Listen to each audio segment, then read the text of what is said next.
So today I'm here and I'm exploring a vibrant and historic city in the heart of the northeast here, Newcastle upon Tyne. Now this city is rich in history, culture and some truly unique stories, and I'm about to jump into one of the city's quirkiest and most mysterious attractions, the Vampire Rabbit Grotesque. Now what's a grotesque, you may be wondering? Well, so was I, so again I've had to look it up. So basically what a grotesque is, it means it's a comically or repulsively ugly or distorted face, figure, a mask, real ugly image. That's basically what it means. So if you're wearing a grotesque mask, now you know. So the Vampire Rabbit, it can be found above the door at the rear entrance to the cathedral buildings, historic cathedral buildings here in Newcastle, which are directly adjacent to the cathedral itself.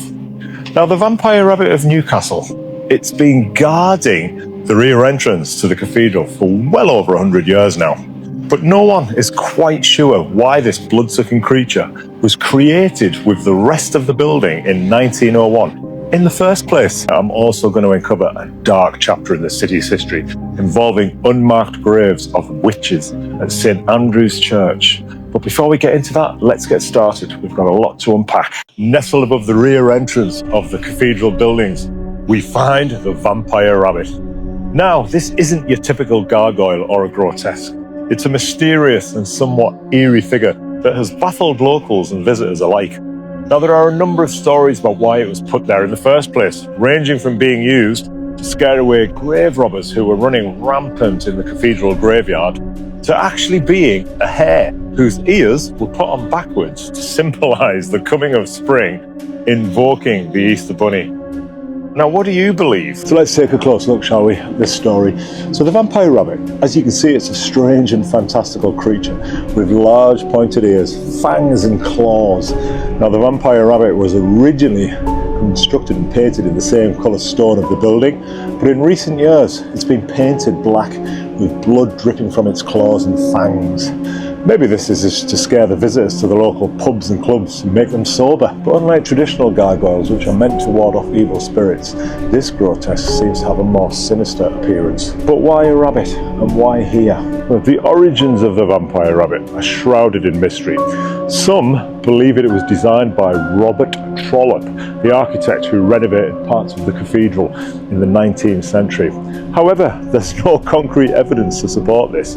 One theory suggests that the rabbit is just a playful nod to the architect's name, Trollope, which sounds like troll up, a mischievous creature.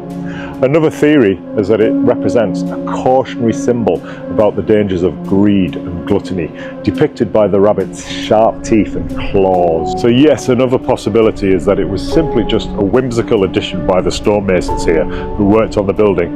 It was meant to intrigue and amuse future generations. Whatever the reason, the rabbit continues to captivate and mystify those who see it to this very day.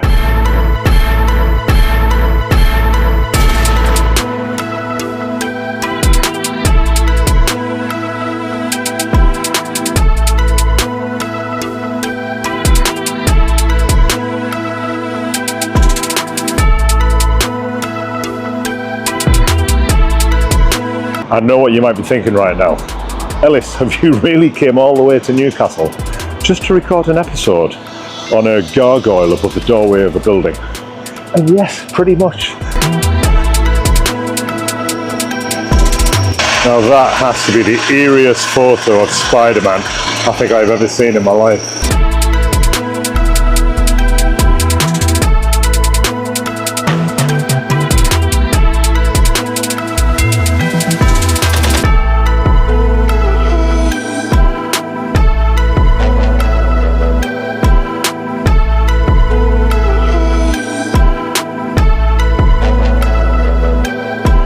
Now it amazes me that in the middle of the hustle and bustle of a vibrant city centre like this, you find the oldest church in the city. And it's just like stepping back in time. 2 minutes ago I was in the modern shopping mall of Eldon Square, and now I've stepped back in time. Just look how old some of these graves are. I'm going to tell you a story of our past, shrouded in mystery and shrouded in witchcraft. So it's here in the churchyard of St Andrews we would find the unmarked graves of some women who were accused of witchcraft. During the 16th and 17th centuries, witch trials were a grim reality, and Newcastle was no exception.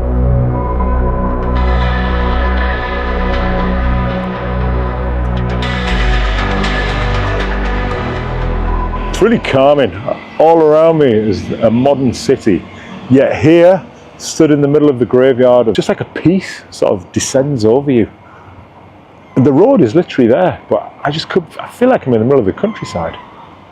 There's such a peacefulness to this graveyard.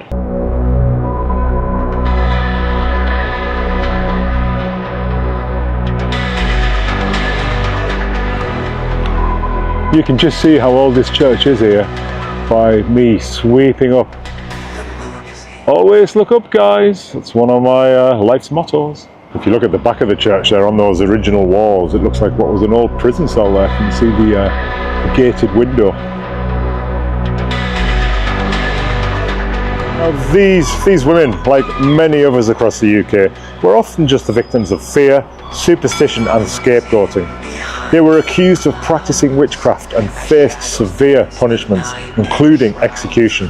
Their graves are unmarked, which is a sombre reminder of the brutal past.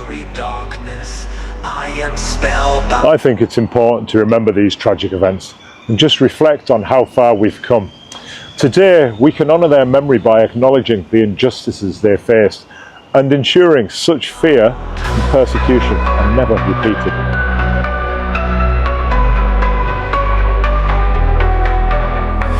Whispers in the wind, a ghostly sight, a spectral symphony, a mysterious melody.